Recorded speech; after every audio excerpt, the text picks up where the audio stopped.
Quando pensamos no livro do Apocalipse, a nossa imaginação dispara quase sempre para o mesmo sítio. Profecias sobre o fim do mundo, batalhas cósmicas, o futuro. Mas e se a verdadeira chave para perceber este texto tão enigmático não estiver no nosso futuro, mas sim num passado muito, muito específico? É essa a ideia que vamos explorar. Ora, esta imagem é das coisas mais estranhas e poderosas que se pode ler, retirada diretamente do capítulo 17 do Apocalipse. Uma mulher coberta de luxo, bêbada com o sangue dos mártires, sentada em cima de uma besta monstruosa. Parece um pesadelo, não é? Mas e se este pesadelo for, na verdade, um retrato brutalmente honesto do mundo real, do século I? É aqui que a coisa muda de figura. Por momentos, vamos pôr de lado os calendários proféticos e as previsões. Vamos fazer antes uma viagem no tempo. Vamos olhar para este texto não como uma bola de cristal, mas sim como uma prova, quase como uma mensagem secreta enviada por um grupo que vivia debaixo de um regime opressor. Ok, então para decifrar este código, primeiro temos de ir ao local do crime, por assim dizer. E esse local é o Império Romano do I século. É lá que estão as pistas para desvendar o mistério da mulher e da besta. A questão com o Império Romano é que havia uma contradição gigante. Por um lado, a propaganda oficial vendia a ideia da Pax Romana, uma era dourada de paz e estabilidade. Mas para os povos que eram conquistados, a realidade era bem diferente. O próprio historiador romano Tácito resumiu isto de uma forma absolutamente arrepiante quando escreveu que os romanos queriam um deserto e chamam-lhe paz. Era uma paz imposta pela espada. E bem no meio desta tensão toda, tínhamos o chamado culto imperial. Isto não era só uma questão de religião, era um teste de lealdade política. Adorar o imperador como um deus era ser um bom cidadão romano. Agora, imaginem o que isto significava para grupos como os judeus ou os primeiros cristãos, que acreditavam num único Deus. Era uma situação impossível. Recusar era basicamente um ato de traição. E a pena era a morte. Claro que, num ambiente assim, criticar abertamente o império estava fora de questão. Era uma sentença de morte. Portanto, quem quisesse resistir tinha de ser criativo, tinha de encontrar outra forma de passar a sua mensagem. E é exatamente aqui que a chave de interpretação muda. Muitos académicos hoje em dia olham para o Apocalipse não como um livro de adivinhação, mas como literatura de protesto. Foi escrito por e para uma minoria que estava a ser esmagada e usava a linguagem de revelação divina para dar força e esperança à sua comunidade. Olhem, a melhor maneira de pensar nisto hoje em dia é, imaginem um cartoon político. Está cheio de símbolos, de caricaturas, de piadas internas que o público-alvo percebe logo, mas que para quem está de fora ou para as autoridades pode não ser tão óbvio. As imagens bizarras do Apocalipse não eram aleatórias, eram um código. Muito bem, então vamos a isso. Vamos começar a descodificar, a desmontar estes símbolos estranhos e a colocá-los no seu mundo original, o do Império Romano, para ver o que é que eles realmente queriam dizer para as primeiras pessoas que os leram. Ok, primeiro símbolo e talvez o mais famoso, a tal grande prostituta, ou Babilónia. Isto, claro, não é uma pessoa a sério. É um nome de código para a cidade de Roma.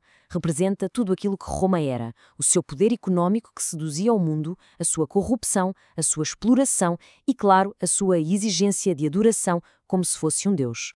Mas por que a Babilónia? Qual é a lógica? Para o público original, judeus e cristãos, Babilónia era o nome do Império do Mal por excelência. Tinha sido o Império Babilónico que, séculos antes, tinha destruído Jerusalém e levado o povo para o exílio.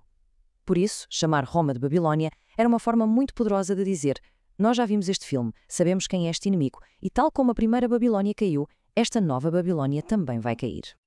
Ok, então se a prostituta é a cidade de Roma, a besta em que ela está montada é o quê? Bem, é o sistema que a suporta. É o próprio Império Romano, a sua máquina de guerra, o seu poder político, a força bruta que conquistou o mundo conhecido. A besta é a personificação do poder imperial.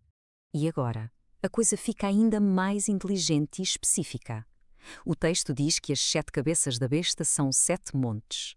Qualquer pessoa na altura sabia que Roma era a famosa cidade das 7 colinas. É uma referência geográfica direta, quase um pescar de olho. Mas logo a seguir o texto acrescenta que as cabeças são também 7 reis.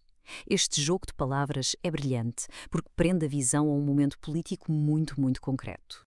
E preparem-se, porque esta cronologia é absolutamente incrível. O texto diz: 5 reis caíram. Um existe e o outro ainda não veio. Se começarmos a contar a partir de Augusto, o primeiro imperador, os 5 que caíram são Augusto, Tibério, Calígula, Cláudio e o infame Nero.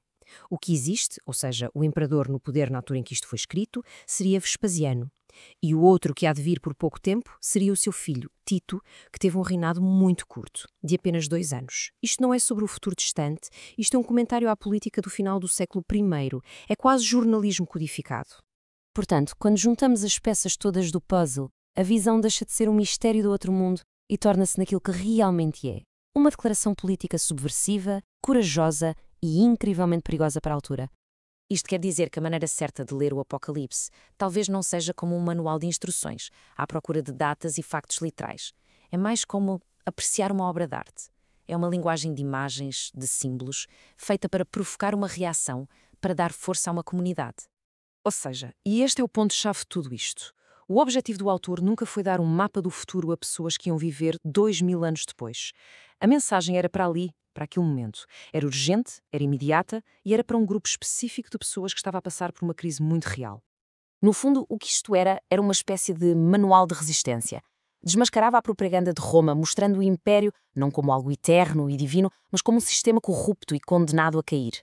Dava às pessoas que sofriam uma forma de entender o seu sofrimento e, mais importante, dava-lhes coragem para aguentar, com a promessa de que, no fim de contas, o poder de César não era absoluto. E tudo isto leva-nos a uma última pergunta, não é? Olhar para o Apocalipse desta maneira não lhe tira poder, muito pelo contrário, talvez o torne ainda mais relevante. Revela uma estratégia que atravessa os tempos, a forma como grupos marginalizados usam a arte, os símbolos e as histórias para resistir, para sobreviver e para manter a esperança viva quando confrontados com um poder que parece invencível. E essa é uma história que nunca deixou de ser atual.